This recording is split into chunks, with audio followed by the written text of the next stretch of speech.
Oke Bray, pada video kali ini gua akan membahas salah satu film berjudul Act of Vengeance. Film ini rilis pada tahun 2017. Semoga yang nonton video gua selalu diberi kesehatan jasmani maupun rohani dan dilancarkan rizkinya. Di awal film memperlihatkan seseorang laki-laki memakai kacamata hitam. Memasuki sebuah restoran. Pria itu terlihat sangat pendiam. Dia tidak mengucapkan sepatah kata pun. Bahkan ketika pelayan itu menawarkan menu. Tak lama dia seperti bisa mendengar suara orang di sekitarnya bahkan suara yang berisik sekalipun.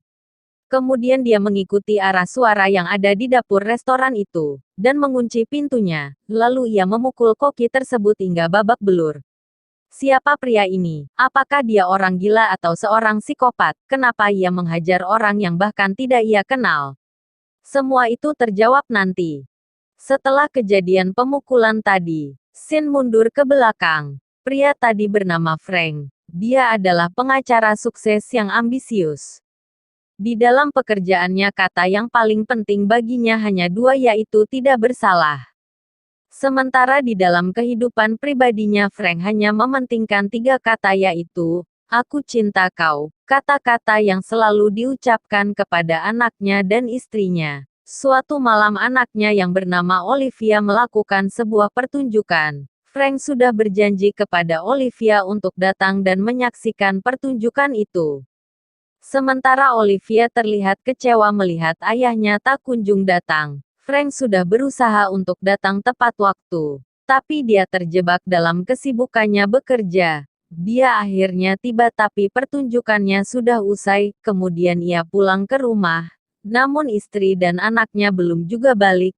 Frank mulai khawatir karena malam sudah larut tapi istri anaknya belum juga pulang. Kekhawatirannya semakin menjadi ketika melihat polisi datang ke rumahnya. Scene film berpindah, di mana istri dan anaknya Frank ditemukan sudah tidak bernyawa lagi. Seakan tidak percaya dengan apa yang terjadi. Dengan histeris Frank mencoba mendekati mayat itu, tapi polisi menahannya. Scene berpindah di tempat pemakaman istri dan anaknya Frank. Pria ini bernama Chuck, dia adalah mertua Frank. Di sini diketahui kalau Chuck dari awal memang tidak suka dengan Frank. Chuck menganggap kalau apa yang terjadi adalah sebuah karma, karena ketamaan Frank selama ini sebagai seorang pengacara. Frank hanya mau membela orang-orang penting dan orang-orang kaya saja, tanpa memperdulikan orang-orang yang ia bela salah atau tidak. Chuck lalu mengatakan kepada Frank kalau dia tidak ingin Frank ucapkan sepatah kata pun. Sementara itu Frank masih tidak bisa menyembunyikan kesedihannya. Setiap hari ia diselimuti oleh rasa bersalah atas kehilangan istri dan anaknya yang sangat ia cintai. Di kantor polisi ia menanyakan tentang kelanjutan kasus kematian istri dan anaknya. Detektif Last Tiger yang menangani kasus tersebut, ia mengatakan kalau timnya menemukan serat benang keemasan di TKP, namun temuan itu tidak cukup dijadikan barang bukti yang akurat. Di satu sisi Frank merasa geram melihat kinerja polisi yang lambat dalam menangani kasusnya. Setiap hari Frank menumpahkan kesedihannya pada botol minumannya. Setelah menghabiskan puluhan gelas kemudian dia menuju ke belakang bar. Secara tidak sengaja ia menemukan tempat pertarungan liar di ruang bawah tanah. Frank yang dalam keadaan mabuk, sengaja mencari gara-gara sehingga mengakibatkan ia babak belur dihajar. Pada hari berikutnya dia justru malah ambil bagian ikut bertarung dan selalu mengalami kekalahan dan pulang dengan muka bonyok. Hal serupa terjadi hampir di setiap harinya. Terakhir ia dihajar habis-habisan oleh lawannya. Beruntung ia diselamatkan oleh seorang pria, salah satu anggota polisi yang menangani kasus kematian istri dan anaknya. Polisi itu bernama Triten. Triten mengaku dia ikut bertarung untuk melepaskan rasa stresnya. Di akhir percakapan Triten bilang kalau kasus istri dan anaknya ditunda. Frank tidak terima dengan hal itu. Frank marah besar, dia pergi dengan perasaan geram. Saat dalam perjalanan pulang seorang gadis menghampiri Frank dan gadis itu menawarkan jasa mantap-mantap padanya. Frank merasa hal itu sangatlah tidak pantas mengingat gadis itu di bawah umur. Secara bersamaan seorang pria menjemput gadis itu. Melihat itu Frank berusaha menegur pria itu untuk tidak merusak anak orang.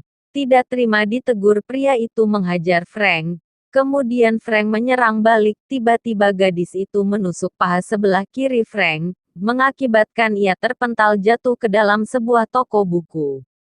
Melihat darah mengalir deras lukanya, Frank menutupinya dengan sebuah buku, kemudian ia pergi dari toko itu, untuk bersembunyi demi menghindari polisi. Di dalam persembunyiannya, Frank tidak sengaja membuka buku yang ia bawa dari toko buku. Buku itu berjudul Meditasi tentang Stoisme. Di dalam buku itu tanpa sengaja Frank membaca tulisan yang berbunyi, "Hukuman hanya bagi orang yang mengakuinya."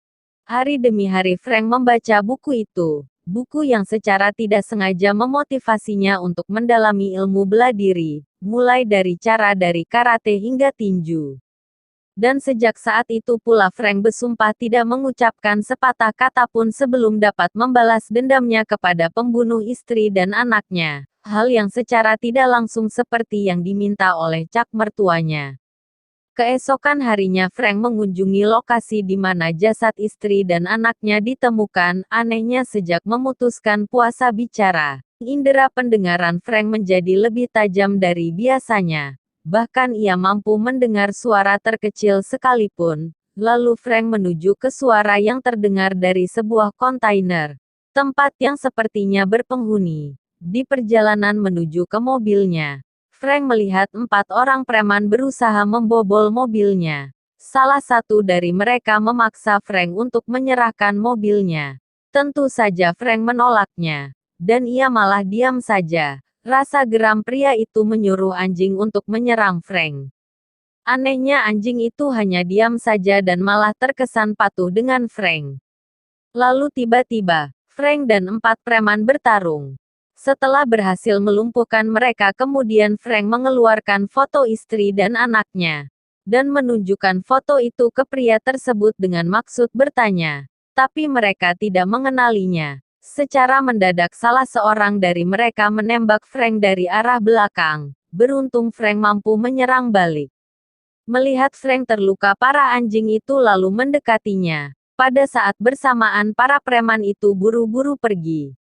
Scene berpindah pada seseorang suster bernama Alma. Alma lah yang menemukan dan menolong Frank. Alma bercerita tentang kondisi Frank saat ini ia menemukannya. Tetapi ditanggapi oleh Frank dengan kediamannya. Saat Alma kembali ingin mengobati lukanya, Frank malah pergi tanpa pamit dan tanpa mengucapkan terima kasih. Di luar rumah sudah ada anjing milik preman itu menunggunya. Entah kenapa anjing itu mengikuti kemanapun Frank pergi. Kemudian Frank memutuskan membawa anjing ke rumahnya. Hari demi hari Frank mengumpulkan kepingan bukti demi bukti, untuk mengungkap siapa pembunuh istri dan anaknya. Tak lama Alma datang ke rumah Frank, untuk mengembalikan dompet Frank yang ketinggalan. Dari sini pula Alma tahu, alasan dari diamnya Frank. Selain itu melalui bantuan Alma, Frank tahu siapa penghuni kontainer tersebut. Diketahui pria itu bekerja di sebuah restoran. Singkat cerita apa yang lalu menemui pria itu dan scene inilah yang ditampilkan di awal film tadi. Frank lalu menerobos dapur dan menghajar pria yang dimaksud Alma hingga babak belur. Dengan emosi Frank mengeluarkan foto anak istrinya. Pria itu mengaku kalau dia sempat melihat kejadian saat pembunuhan terjadi. Tapi dia tidak melihat jelas pelaku. Tetapi yang pasti pelakunya memakai seragam polisi. Sementara dia hanya mengambil uang yang ada di dompet Olivia yang tertinggal di mobil dan membuang dompet itu.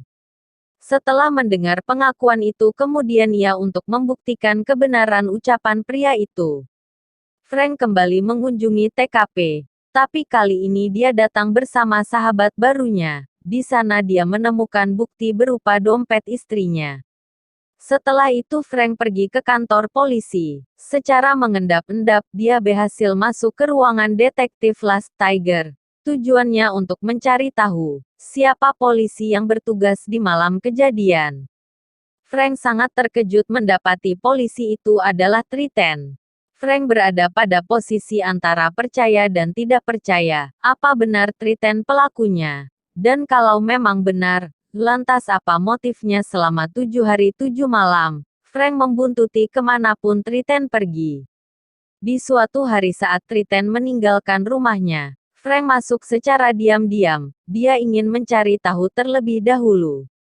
Apa motif Triten sehingga dia tega menghabisi istri dan anaknya? Setelah mencari-cari, Frank lalu memeriksa lemari pakaian milik Triten. Di dalamnya Frank mendapati ada seragam milik Triten berlogo keemasan. Dan ada bagian benangnya yang terlepas. Frank ingat akan bukti benang keemasan yang ditemukan oleh detektif Last Tiger di TKP. Frank mencari lagi bukti yang bisa menguatkan kecurigaannya. Di dalam lemari yang sama Frank menemukan sebuah ransel. Frank sangat terkejut melihat isi dalam ransel itu. Terdapat berbagai koran tabloid hingga foto dirinya saat di pemakaman istri dan anaknya. Dan yang paling mengejutkan adalah Frank juga menemukan jawaban alasan yang memicu Triten tega menghabisi istri dan anaknya. Tak lain adalah karena motif balas dendam. Disebabkan oleh sebuah kejadian memilukan di masa lalu, di mana Frank adalah pengacara yang membela dan membebaskan pelaku pembunuh anak Triten. Scene film berpindah di rumah Triten. Sepulangnya dari bekerja Triten menemukan selembar foto yang terletak di depan kaca mobilnya. Di balik foto itu, Frank menulis aku memegang milikmu jika kau menginginkannya temui aku di gudang kosong. Malam harinya Triten menemui Frank. Dia datang dengan pistol di tangannya. Dia mencoba menembak Frank. Frank yang bersembunyi berhasil menangkapnya. Dan terjadilah pertarungan. 1 lawan 1 dengan tangan kosong. Akibat dari baku hantam tersebut keduanya sama-sama mengalami babak belur. Setelah baku hantam yang cukup lama pada akhirnya Frank berhasil mengalahkan Triten. Frank memutuskan untuk membatalkan niatnya menghabisi Triten. Frank berpikir membunuh Triten tidak akan membuatnya lebih baik. Balas dendam terbaik adalah tidak berubah menjadi seperti musuhmu. Kemudian Frank menyerahkan Triten ke pihak berwajib. Di akhir film Frank mengunjungi makam istri dan anaknya. Kata pertama yang keluar dari mulutnya adalah aku cinta kau. 3 kata yang paling dia sukai.